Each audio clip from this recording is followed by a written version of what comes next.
Hi, Erik with Earthworks. We're here at the Fisher residence over here in Riverside of Jacksonville. And here we have a house built in 1927. We've been hired to come here and do a back patio and driveway. They didn't have a driveway before up front.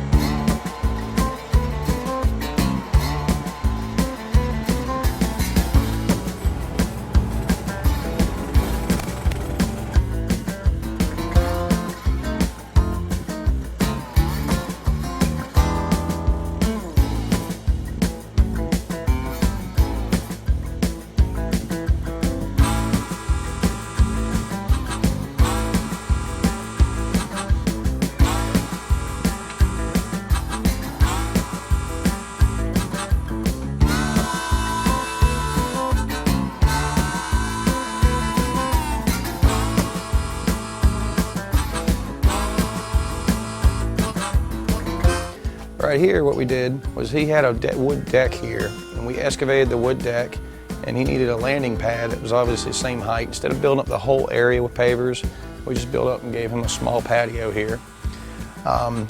What happens first is we build the retaining wall all the way around, and then we fill it with crush. Well, we put a filter cloth on the inside, then fill it with crush, and tamp it. We tamp it several times to get the right density. That way we can actually build up on top of it. And we build the steps in front of it and do the cuts and everything. And you see how the border wraps it. We got actually a separate pad from the patio below. Leading from that, we got the walkway leading to the driveway, which comes through here. And right here, we'll have a little bit of a curve to come in for aesthetic purposes, and the border will continue on both sides, leading to our actual driveway, which our paver guys are currently working on. This was no concrete or anything here before. It was just all dirt. So what we done was we excavated several loads of dirt, brought in crushed-crete to bring up the base. The yard itself was actually higher on both sides, so we need a retaining wall on the sides of the driveway as an entry feature.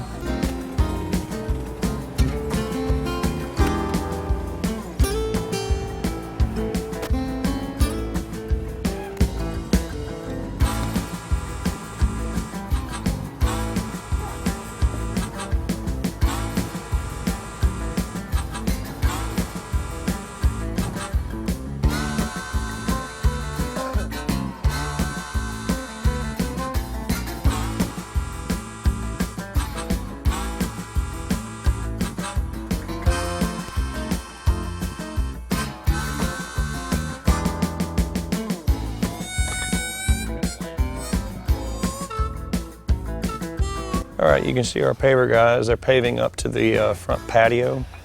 The paver walkway actually isn't as wide as they're going, but they have to lay it that wide to get their pattern. That way it's a continuous pattern all the way into the pad itself. It's going to be a meandering walkway, so what they do is after they get done laying it and everything, they'll take their pipes out and they'll actually sketch a meandering path in the pipes, and then they'll pick up the excess pavers and do their cuts.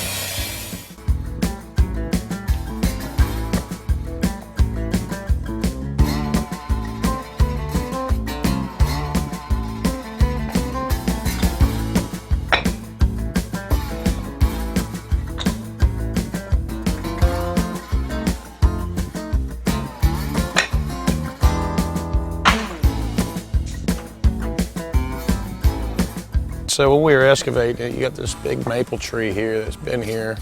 Like I said, this house was in 1927, so the maple tree is probably not far behind the house when they built it. But we had a lot of roots in here to actually excavate and tear up. So when you actually start getting into it, you end up tearing up a lot more than you actually want to. But it's one of them things that you don't really know what you're getting into until you actually do it. The other thing we noticed was there's a TECO gas over there. That's the meter. That is actually piped to the city gas, and it's a utility, but it's put in so long ago they didn't actually put a tracer wire on it. So there was no way to actually locate it and find out where it's at. So it was a bit sketchy to say the least, pulling out, because if we cut it or we damage the pipe, there's no way to actually shut it off. TECO has to come out here and shut the whole block off, and it can get a rather big process with gas just hissing in the air and filling the neighborhood. So we had to be very careful going through there, but we actually didn't break it, thank God. And we're good to go now.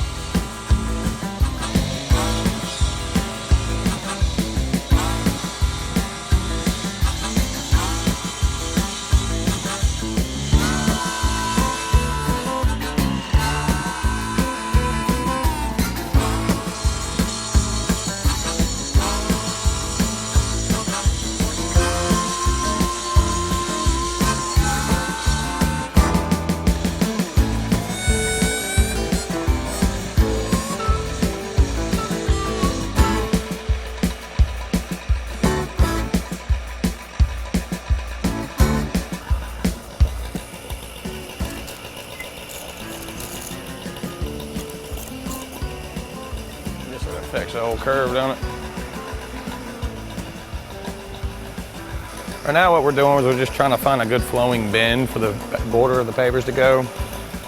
You can see they're just trying to get a nice flowing curve. Something that's natural, but that's also appealing to the eye.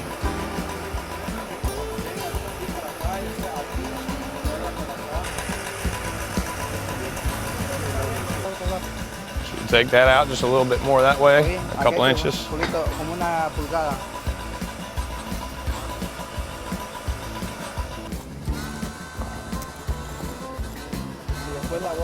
What'd you think, David? Flare or no flare?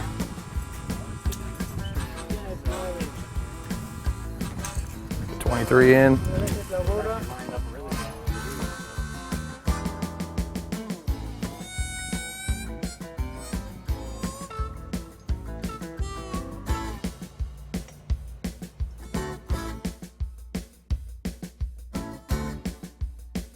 We're finishing up here. The paver guys are done. We have a round patio right there where we did the border, the continuous border that comes through here. We got our little meandering walkway that we done.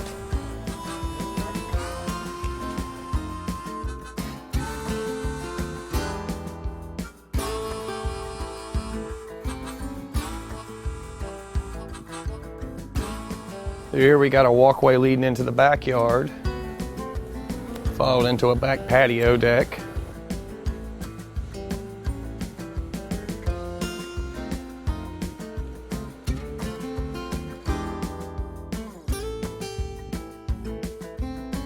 It turned out really nice, especially all the curves and everything meets up.